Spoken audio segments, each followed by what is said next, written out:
मैं खुद भी दिल्ली से हूँ। मैंने बीकॉम किया है दिल्ली यूनिवर्सिटी से, CS किया है, 1.5 साल गूगल में जॉब की है। और साल गूगल में जॉब, कितना पैकेज था आपका? हमारा 85,000 पर मंथ का मेरा पैकेज था, उसको छोड़कर मैं आई हूँ। अब चिंतन का विषय है कि ये कैसे संभव हुआ। स्वामी विवेकानंद जी ने विदेशों में जाके भारतीय संस्कृति की स्थापना की, कैसे की?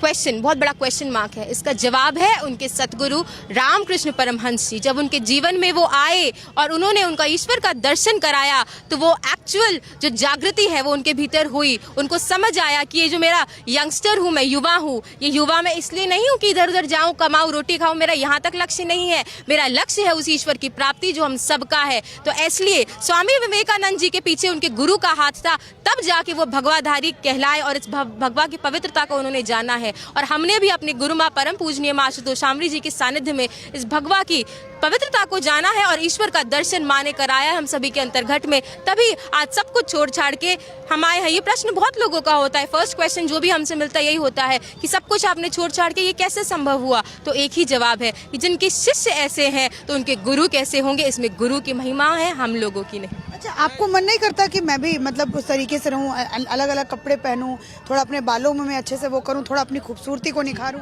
एक समय था मैं भी दिल्ली में एक मॉडर्न लड़की थी। बालों का जो भी है, एक लड़की की इच्छाएं होती है, ड्रेसिंग करना, ये सब है। ऑफ कोर्स मैं भी एक नॉर्मल इंसान थी, मेरी भी थी। परंतु जब पूर्ण गुरु अपने गुरु माँ के सानिध्य में आई, उन्होंने बताया, उन्होंने मात्र शब्दों में नहीं, उन्होंने समझाया कि यह तन विष की वेलरी, गुरु अमृत की खान, शीश दिए जो गुरु मिले तो भी सस्ता जान। ये तन में केवल विष है विष, और अमृत केवल वह ईश्वर है। उसको प्राप्त करोगे तो जीवन में मुक्त होगे, अन्यथा ये सब तो कुत्ता बिल्ली हाथी घोड़े भी खा रहे हैं, सो रहे हैं, वो सब कर ही रहे हैं। कुत्ता बिल्ली हाथी घोड़े जैसा बना दिया जो गृहस्थ जीवन में है। गृहस्थ का मतलब ये नहीं, अगर गृहस्थ होते हुए भी आप भक्ति कर रहे हैं, हम उनके लिए संदेश है ना। खाना, सोना और अपनी सांसारिक कष्ट कलेशों में डूबे रहना, यह एक मानव की पहचान नहीं है। कहना चाहूंगी इसके विषय में, आपने दीदी ने कुत्ते बिल्ली की बात करी। हमारे शास्त्रों में लिखा है, धर्मेण हीनः पशु भी समाना।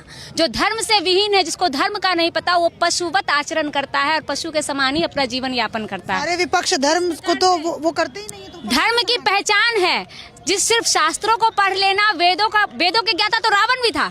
रावण प्रकांड विद्वान था, फिर क्यों उसको राक्षस कहा गया? क्योंकि उसके पास वो गुरु नहीं थे, वो ब्रह्म ज्ञान नहीं था जिससे वो प्रभु श्री राम का दर्शन करता, प्रभु श्री राम को पहचानता।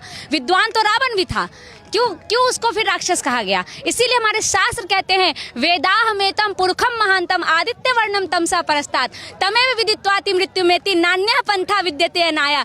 जो उस परम प्रकाश पुरुष को जानता है, वो काल पुरुष को जानता है, वही परम पुरुष है, वही सतगुरु है, और इसके अलावा कोई और मार्ग नहीं है। हमारे विवेकानंद जी ने कहा है, अगर आत्मा है तो उसे महसूस करो, अगर ईश्वर है, आप तुम जानते हो कि ईश्वर है, तो उसका दर्शन करो, अन्यथा ये पाखंड करने से अच्छा है तुम नास्तिक हो जाओ, क्योंकि ये पाखंड सही नहीं है। इसके बजाय तुम नास्तिक रहो, आस्तिक हो। अगर अपने आप को आस्तिक कहते हो तो एक सच्चा हिंदू वही होता है जो सिर्फ वेदों को, शास्त्रों को पढ़ता नहीं है, बल्कि उसे अपने अंतःकरण में जानता है। हमारे ऋषि मुनियों ने वेदों को लिखा नहीं, उन्होंने पहले अपने अंतःकरण में देखा है। वेदों में कहा है, अरे वाह आत्मा द्रष्टव्यो मंतव्यो श्रोतव्यो, श्रोतव्यो द्रष्टव्यो मंतव्यो। पहले सुनो, फिर देखो, फिर मानो। हमारे ऋषि मुनियों ने कहा है, सुनो, हम राम कथा सुनते हैं, भागवत कथा सुनते हैं, फिर उन्होंने कहा देखो, सुनो राम की महिमा, फिर देखो। देखना क्या है? राम को देखो, कृष्ण को देखो, जिनकी आप महिमा सुन रहे हो, जिनकी आप महिमा गा रहे हो, क्या आपने उनको देखा है?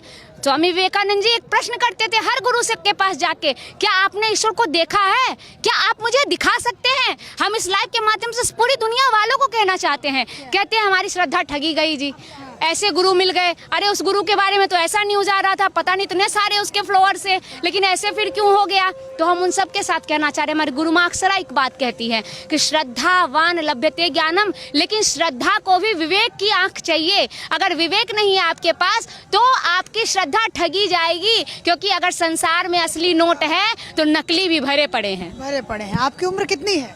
मेरी उम्र लगभग बताइए। कितनी लगती है आप लोगों को? मुझे तो लग रही है 27-28 साल की लग रही है। बस इतनी है। हाँ, ठीक है। अच्छा, मुझे एक बात बताइए, जैसे आज आप हिंदू धर्म को कैसा पा रही हैं? मजबूत या फिर और मजबूत होना बाकी? बिल्कुल, हिंदू तो पहले से जागृत हो चुका है, इसमें कोई दो राय नहीं है। कैसे? पहले कैसे सोया था, अब जागृत कैसे हुआ? पहले ये था कि अपने श्री राम के प्रति, अपने कृष्ण के प्रति इसका कोई इतना चिंतन नहीं था जितना कि आज है। आज पहले विदेशों में इतना प्रभाव नहीं था हमारे प्रभु राम का जितना कि आज है। आज आप देखेंगे विदेशों में, लंदन में, पेरिस में, हमारी दीदी लंदन से आई है, लंदन में सुंदरकांड हो रहा है, राम जी की यात्रा निकाली जा रही है, रामचरितमानस का पाठ हो रहा है।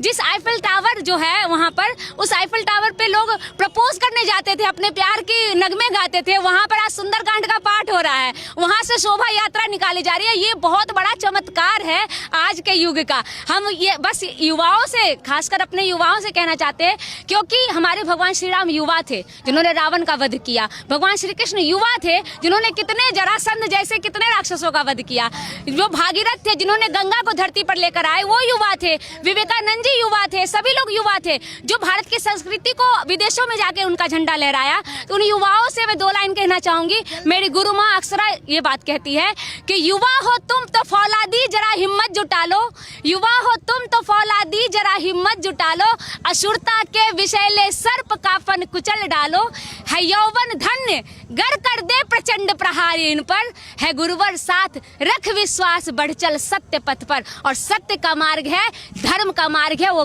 ज्ञान, वो ब्रह्म ज्ञान। अपने भीतर ईश्वर को देखो, जानो, आप दृढ़ तभी होगे, मजबूत तभी होगे। बोलो जय श्री राम।